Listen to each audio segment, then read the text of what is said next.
is who is going to finance your wedding.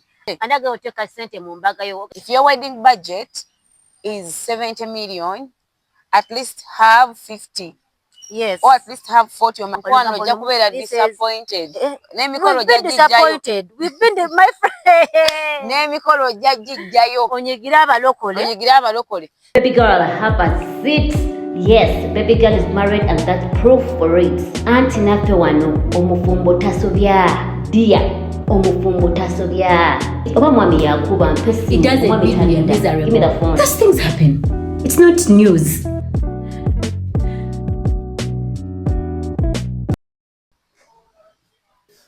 Welcome back to our YouTube channel. Tubaniriza nnyo YouTube channel yaffe eno eya Babinals. Tukomyewo nate n'ebipya n'ebirungi. We are all about marriage, faith and motherhood or womanhood. Kati tuze okwongera okubeera nga tugabana era nga tuyiga. Olwaleero babita Babinals, Mrs. E. Omukyalo omufumbo ayagala obufumbo era nga njagala nnyo okuzzamu abafumbo amaanyi. Bagamba nti musanyukire mu kintu Mukama kye yabawa. Ebiwonvu n'ebikko bibeera mu twali bitabeera naye nga we hang in there okulaba nga tutambuza ekintu ate bamwalayira for better for worse tusaabuddukamu tukole twewagale tukole n'okukola omusajja aba agenda kunzita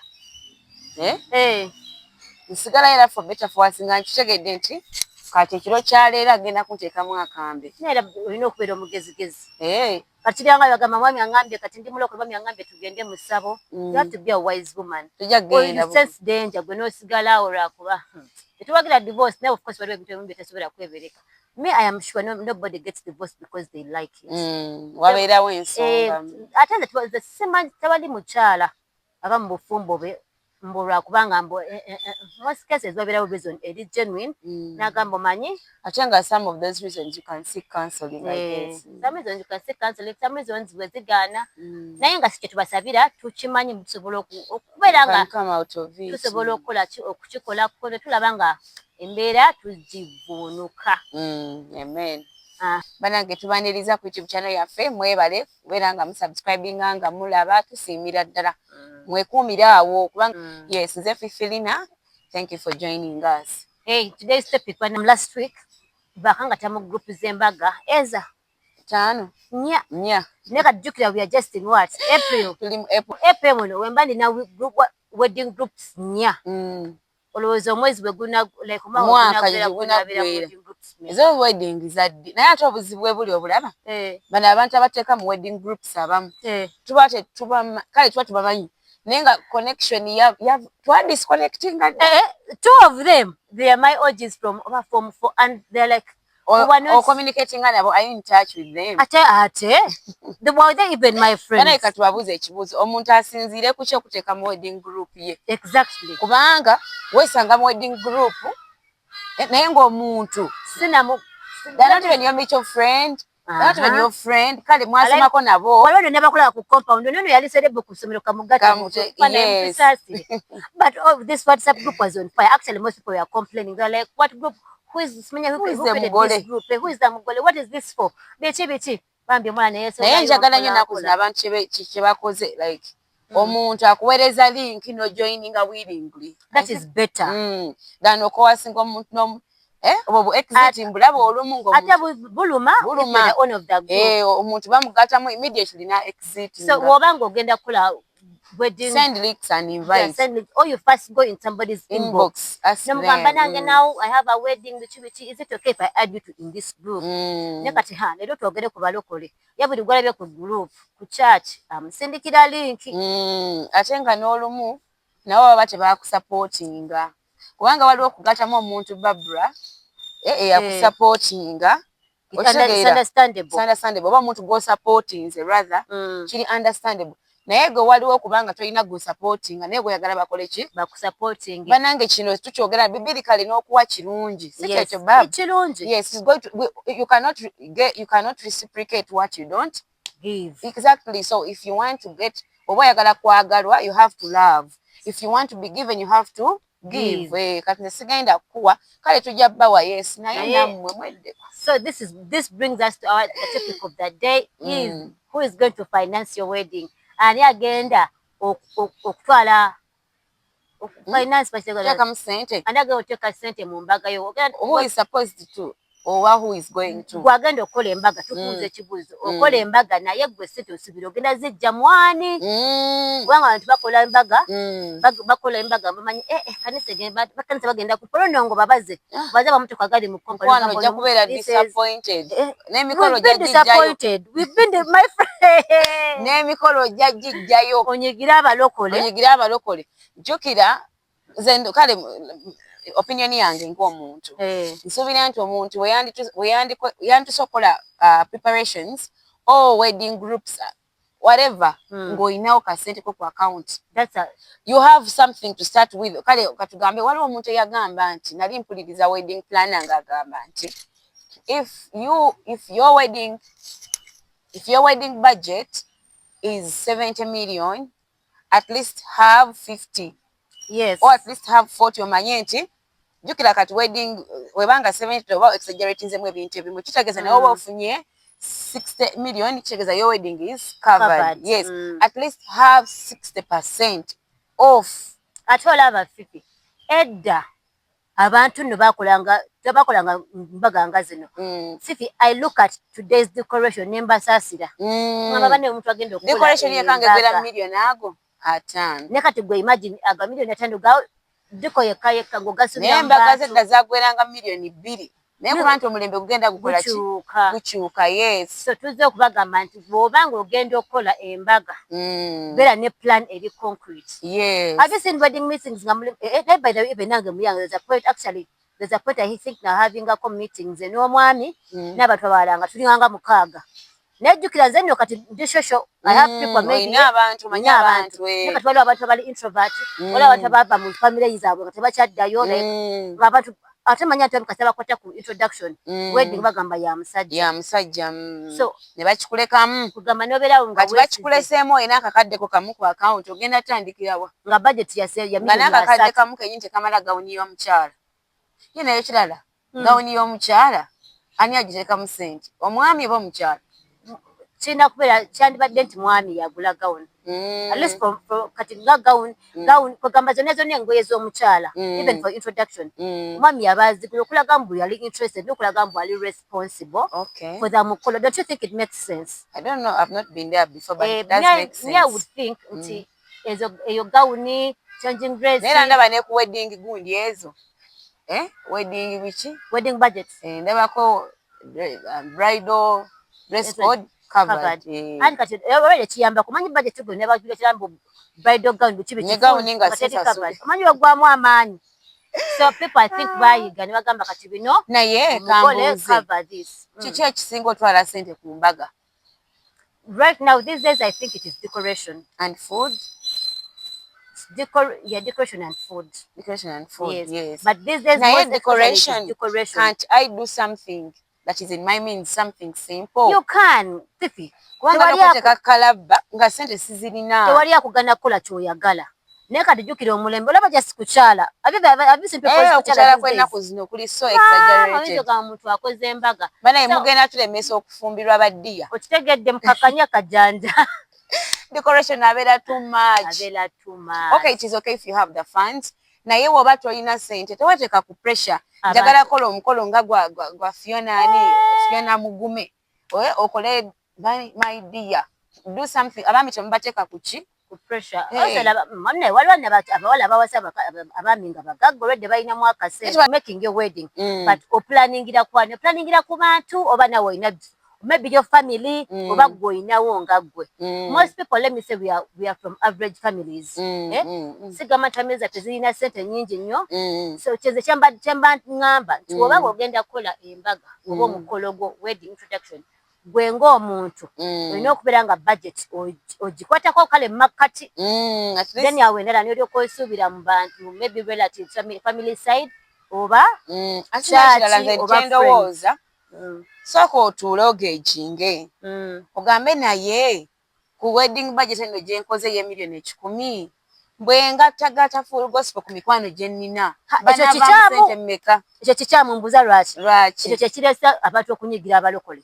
Nakyo kye nkugamba nti sooka otunuulire saako yo ogambe naye no saako gye nnina esobola okuraisinga miliyoni 5 okitegeera kituufu naye toyinza gisibiramu milioni 5 zosubira mu bafriends ne bazitawera anti kyo kyenkugamba sooka ogejinge ogambe nina babi nina tina wange nina gundi wange naye bwe mbamba gasse wamu bwe nti sobafunamu milioni 10 okitegeera okyo tekimakinga sense nogamba anyway kati oba bajjamu 10 n'ogamba kati kabe kasubiramu 6 yes okutunuza mu bantu ekintu nga naye kenyini tolina abantu basi bagenda bajja wa sente naye kirala season understand the season waliwo okunyigira omuntu tigundi teya contributing naye nga bambi butuufu talina nze bannaye butuufu me have seen omulokole naye nze by the way nze sanyigira abantu sanyigira most people came through for me actually but ononya I think most people nze benali nsubira by coming through naye nze ndabyeko abaana bagala Mbaga ngeeyo ono nosira mu mulokole okuwa sente. Let me tell you, some married people come to church there nenga sente bali ku budget obanga they are going through a crisis at that time and I also think ono wemotoka eno ajja kupa milioni nga 5 aba milioni like 500,000 wakuwe 10 nogamba banaye mchalo mwami mukodo abo bakodo kitegeera so no holding no kitwala bubi naye kale nga gobo obwo omutunulye mulamu milioni 1 ate yakwadde emitwalo 10 that brings to this I think we should not give expecting to receive just sow a seed gwe wayo sente olinde mukama kyajja okukolera naye ojja kubeera disappointed but most cases if wobanga wagwa chances are high mbubajja kuwa naye kati gwatawa kale for example sometimes tukujja kusasira kubanga maybe wali ku campus nze nga maybe ngetinga bali okyali nabo mwatuyisanga nabo bi mu high school especially low maba naba groups honestly mkwano nakoma nali kwali mu senior 4 obanga na mu stream ndala like we are not friends naba tujja kumulamwa mu groups oli atadde wedding budget gwe noleta akafaananyi ka Pentagon I know right oli apushinga budget ye agerako kupushinga ng'osula yate n'abekika family members abayombera mu group za wedding abayombera ki songa za enkugambe no group je mbaddemu like ndoza senga webwe oba senga webwe senga webwe yaweereza sente kati yaweereza sente oba omwana yalwawo okwebaza kati one of the daughter wa senga webweru n'agamba tuweereza sente kyokka oli mu group ya wedding sa introduction si ya family senga gundi yaweereza sente n'omutetwebaza biki kati family ne bavaayo kugamba nga abalinga ne batabukira sente ate namwe ne mugwa mu nsonga za family okitegedde ngenze okulaba paper exiting the group banange bana eze ensonga mujja zikolirako ewaka omuntu muleka apushinge ka budget ke ate sireta budget ate naye n'oyingizawo ekintu kirala ate ntundanga badiya it's not fair for the wedding for the bagoles naye n'ekirala era nga bwe tugambye baabe it is very very important omwami n'omukyala musooke mutuule mugambe naye tulinawo sente mmeka look at the venue how many guests do you want to invite emmere ya sente mmeka first look at the big things kubanga era nga bw'ogambye diko emmere venue but I've seen these days people abantu bakola lwakubanga kale kino obanga toge before you get married omuntu omufumu n'akigamba oyinza olaba ono nga ku Mbaga yakikola but these days abantu bakola just bifaananyi kubanga bagamba eno video egenda maleebule so they have small biki sometimes ebeera expensive it's very expensive of course nenga emmere ne decoration these days ozisanga mu milioni 6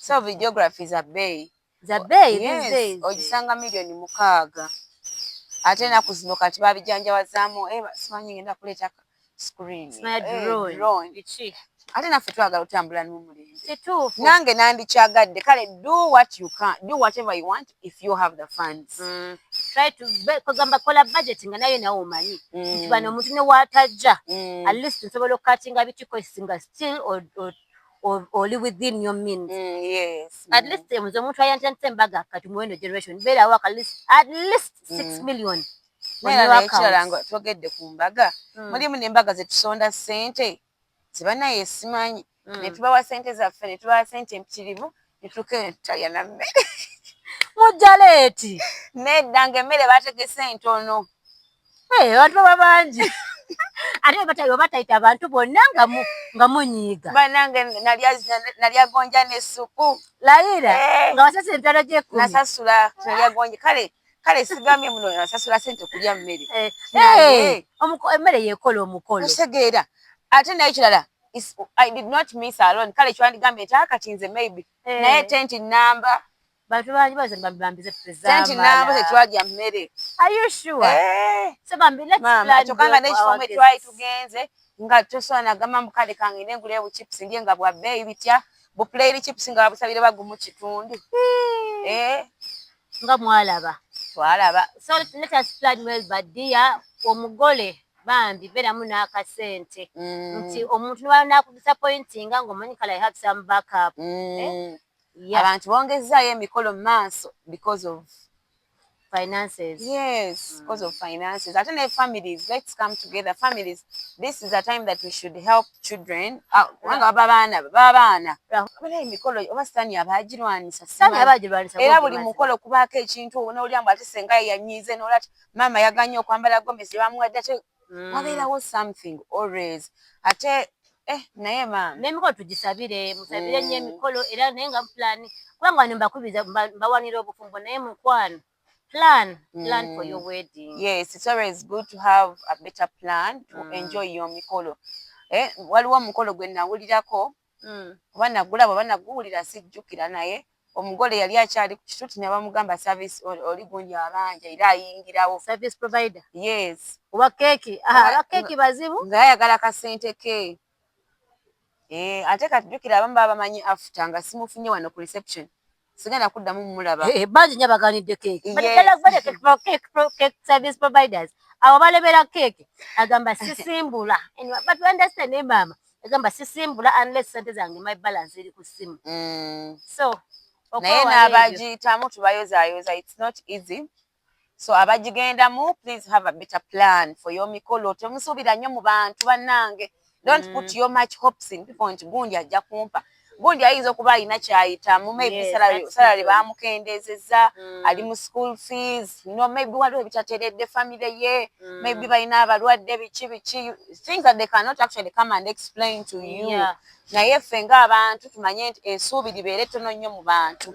At least expect something from people like 2%. Naye tebateekako 50% nti kati 50% bajja kumpa.